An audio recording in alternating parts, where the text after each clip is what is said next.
믿음이라고 하는 것은 가장 중요하죠. 도와 진리에 들어가는 데는 믿음이라는 것이 제일 중요하기 때문에 믿음을 여기서 강조를 한 겁니다. 원칙은 믿음에 대해서 그 다음에 이해를 하고 그 다음에는 수행을 하고 그 다음에는 징득을 하는 이런 과정이 있죠. 체험하는 거. 이게 가장 우두머리이기 때문에 믿음을 일으킨단 말이에요. 일으키는 것은 누가 일으키냐? 우리 마음을 가진 마음을 발심한 대성 발심을 한 우리들이 보살이나 또한 우리 중생들이 그 믿음을 일으킨다. 믿음을 일으켜야 진리를 제대로 이해할 수도 있고 이해하는데 거기에 따라서 수행도 할 수 있고 수행한 과정에서 체득을 하는 체득이 진이거든요. 그렇게 할 수가 있는데 이 기신을 함으로써 기해, 기행 또는 득증할 수가 있는 거죠. 시인이 가장 근본이기 때문에 신을 묘한 것, 말한 거죠. 이렇게 될 때는 이때는 불교의 말로 성불한다고 합니다. 부처가 되는 거. 이것 이전에는 성불이 아니라요. 믿음을 일으키고 또 이해를 일으키고 수행을 일으키는 그 과정에서 나중에 징득하는 것, 득증을 하는 것, 체험을 얻는 것. 그것이 성불입니다. 이 과정은 이제 보살과 조사의 단계죠. 그래서 신이라고 신을 말한 거예요. 제대로 보면은 이 신이 그냥 사소한 어떠한 무슨 우상 숭배나 무슨 미신이나 그런 것을 가리킨 것이 아니라 기신론에 보면은 이렇게 나왔죠. 대성 정신을 일으킨다고. 기대성 정신. 기신론에 보면 이 말이 나오면 대성의 바른 믿음을 일으킨다. 그 말이 기신론 본문에 나와요. 그런 믿음이지 무슨 토템 사상같이 큰 산이나 보고 큰 나무나 돌을 보고 숭배하고 믿고 하는 그런 믿음이 아니죠. 정말 대성이라고 하는 것이 어떤 건가?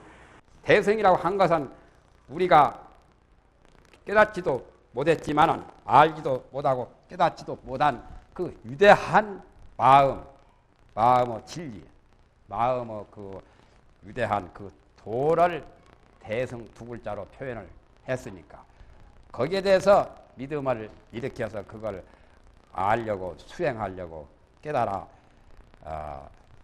성불하기 위해서 그러한 법을 논했다 이거요. 그걸 밝혔다는 겁니다. 여러 가지 논이라고 하는 것은 변론, 또한 문답, 또한 거기에 대해서 구명하고 밝힌 것, 그것을 논이라고 합니다. 불교에서는 삼장이라고 해가지고 삼장법사 할 때 이 삼장이라고 할 때 세 가지가 나오죠. 경장, 부처님이 말씀하신 그 유마경, 무슨 화엄경, 법화경 하나는 그건 경장이라고 하고, 그 다음에 부처님이 5개, 10개 그런 계율을 말한 것을 율장이라 하고, 10계명이 모두 다 그런 것은 율장에 해당이 됩니다. 이건 부처님한테서 부처님의 말씀이고 불설이고 부처님이 설명하신 거고, 그 다음에 논장이라는 게 있어요. 이제 논장은 부처님 외에 제자들이, 여기는 이제 보살이나 보살들이 말씀하신 거죠. 또는 보살이 아니더라도 부처님의 제자들이 말한 거. 이걸 논장이라고 합니다. 그렇게 해서 불교 경전을 경률론 3장이라고 합니다. 경률론 3장 중에 기신론은 여기에 논장에 해당돼요. 부처님의 직접 설법이 아니고 부처님의 제자로서 600년 후에 마명보살이라는 보살이 만드신 논이기 때문에 그래서 논장에 해당이 됩니다. 장이라고 하는 것은 여러 가지 그 무한의 진리를 그 속에 간직했다 해서 장이라고 하죠. 옷을 간직한 옷장, 책을 간직한 책장, 창고에다 무슨 물건을 담아둔 것을 고장이라고 하죠. 그와 같은 의미로 경장, 율장, 논장이라고 하죠. 이 삼장을 그냥 모두 다 할 때 삼장이라는 말을 안 쓰고 이렇게도 표현하지요. 삼장 전체를 말할 때 대장경이라고 이렇게도 표현합니다. 팔만 대장경, 팔만 대장경 할 때는 경만 가리켜서 대장경이라고 안 해요. 벌써 대장경 할 경우는 경장, 율장, 논장을 다 총망라해서 대장경이라고 말합니다. 그러나 원칙적으로는 경은 경장이라 하고 율은 율장이라 하고 논은 논장이라고 하는데 논이라고 하는 것은 뭔 뜻이냐? 논이라고 하는 것은 여기서 이제 설명하는 겁니다. 쉽게 말하면 설명이 바로 논의 뜻이다. 논은 문답하고 논은 변석하고 그걸 분석을 하고 또 여러 가지 완전히 판별도 하고 또 확증도 하고 이런 내용들로 되어 있습니다. 설명, 문답, 변석, 판별, 확증 이러한 걸로서 그래 요즘에 논문처럼 변론 같은 것도 내나 논의 뜻이죠. 그런데 여기서 말한 논장도 두 가지가 있어요. 논장이 어떤 내용으로 되었느냐 하면은 논에 대해서도 두 가지가 있는데 종론이라고 하는 것이 있고 또는 성론이라고 하는 것이 있어요. 기신론이 예를 들면 종론입니다. 기신론 또는 유식론 이런 것은 종론이 되고 성론은 하음론 같은 거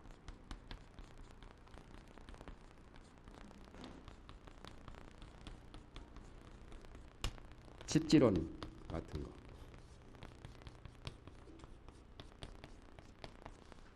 법화론 같은 거 예를 들면 이런 것들은 이제 성론이라. 성론이란 말은 불경을 해석한 불경 부처님의 경을 주석한 것이 그것도 논은 논인데 성론입니다. 어느 대사가 저술하신 금강산맥경론 나오죠? 금강산맥경론은 어느 대사가 쓰신 건데 그것은 바로 이 성론입니다. 산맥경론이라고 했지만은 금강산맥경을 해석한 논이기 때문에 그래서 금강산맥경론이라고 이렇게 원효대사가 해석한 이것이 바로 성론이라. 금강산맥이라고 하는 이 경을 해석한 논이기 때문에 그러니까 하음론은 하음경을 해석한 논문이고 집지론은 하음경의 집지품, 집지경을 해석한 논이고 법화론은 법화경을 해석한 논이니까 해석한 논이고 종론이라고 한 것은 그것이 아니라요. 종론이라는 것은 그 사상을 그대로 주종으로 해서 부처님의 사상, 부처님의 설법, 부처님의 진리를 제일 가령 종을 삼아서 주종으로 삼아가지고 그걸 종합적으로 체계적으로 이렇게 자기가 부처님의 경문을 낱낱이 해석한 것이 아니고 그냥 체계적으로 진리를 그 부처님의 설법을 그대로 종합적으로 주종을 삼아서 논을 한 것을 종론이라고 합니다. 그러면 기신론 같은 것, 유식론 같은 거, 구사론 같은 거 그런 것들이 다 종론이라요. 종론도 많지요. 그러면 기신론은 지금 어디에 해당이 되냐면 바로 종론입니다. 그래서 대승불교를 대승 100여부 경을 주종으로 해서 해석한 논입니다.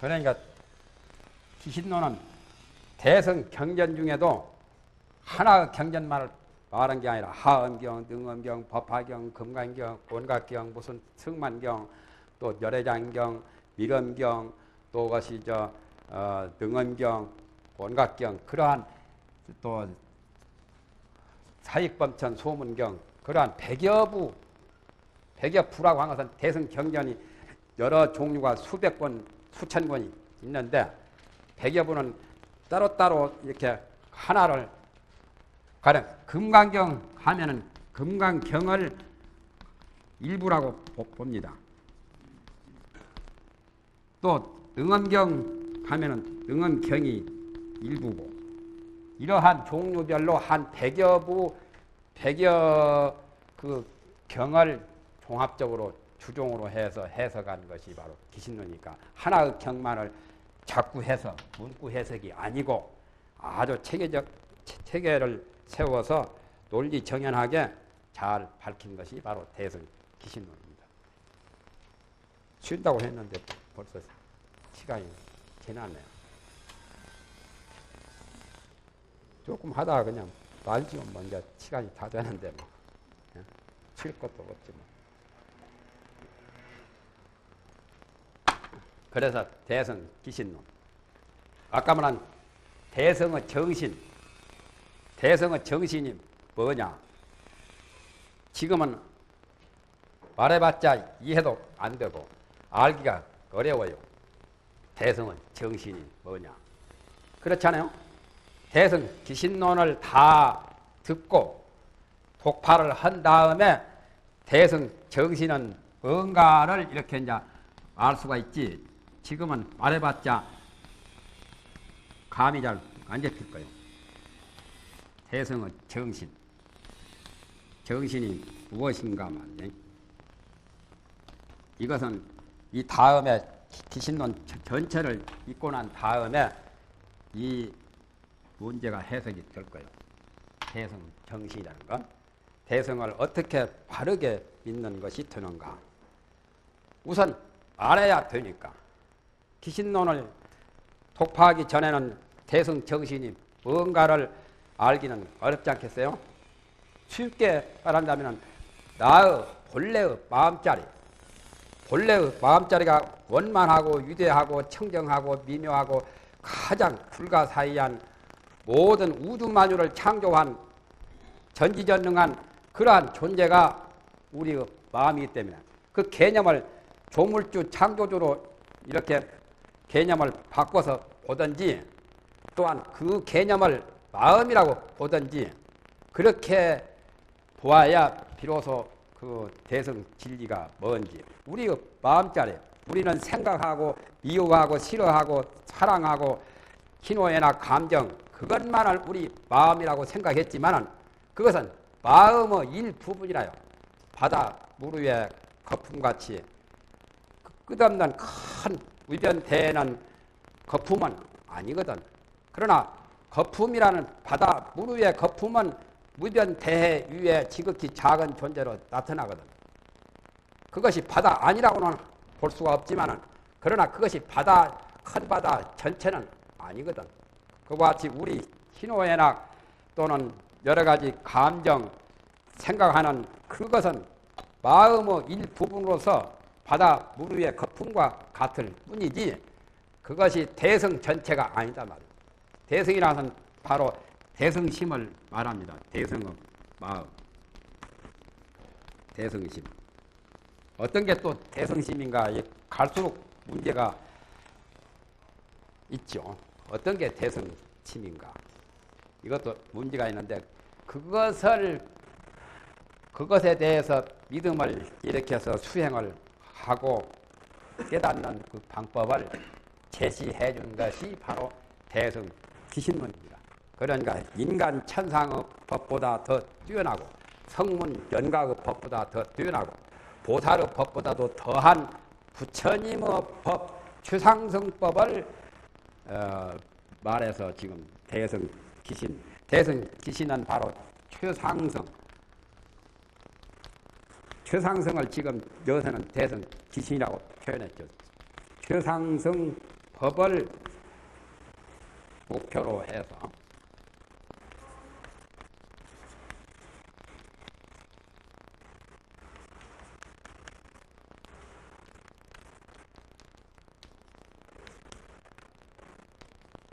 기신이라는 것은 바로 최상승 법입니다. 여기서 최상승이라고 하는 것은 바로 대성 두 글자를 여기서는 최상승으로 표현한 건데 너무 어마어마한 그런 말을 붙이면 사람들이 뒤로 야자 빠지거든.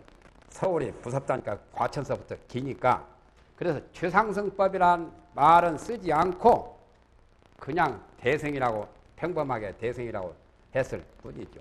그러니까 최상승법이라면 가장 유일무이한 일성법이니까 부처의 법이 최상승법인데 부처의 법이라고 한다면은 우리 중생들은 알기가 어렵지 않아요. 거리감이 있고 그래서 기신론에서 가장 특징은 열애장이니 불성이니 그런 소리를 안 썼어요. 다른 데서는 그 위대한 마음자리를 열애장이라고 하죠. 전지전능한 조물주보다 더한 그런 역할을 하는 것을 열애장이라고도 하고 불성이라고도 하죠. 이런 식으로. 기신론에서는 이런 식으로 불성이라고 하는 열애장 말은 나오지만은 이런 식으로 표현을 안 했어요. 기신론에는 열애장 말만 나오기는 나왔지 불성을 강조하는 그런 식으로는 말이 안 나오고 기신론에서는 특수하게 어떻게 명사를 만들었느냐 하면은 이렇게 만들었어요. 중생심이라고. 그러니까 우리한테는 굉장히 친절감이 있죠. 거리감이 없고 우리 중생들 중생심의 입각에서 열애장 불성 바로 중생심이 불성도 되고 열애장도 된다는 이것을 명칭을 달리해서 중생심이라고 이렇게 말을 한 것만 보아도 기신론이 가장 그 특색이 있는 거예요. 중생심이니까 우리 중생하고 거리감이 있는 게 없어요. 우리 중생의 마음이 바로 부처의 마음이고 부처의 마음이 바로 중생의 마음이라는 것을 전제해서 그게 바로 대승심이라고 말한 겁니다. 경문에 보면은 소원 법자는 이 중생심이니 그런 말이 나오죠. 중생심이라고. 소원 법자는 이 중생심이라고 이렇게 중생심을 말한다고 그렇게 나옵니다. 기신론 본문에. 법이라고 하는 것은 뭐냐? 여기서 말한 대승법. 대승법은 어떤 거냐? 중생심을 말한다. 얼마나 친절하게 했는지 경문을, 논문을 읽어보시면 나타납니다.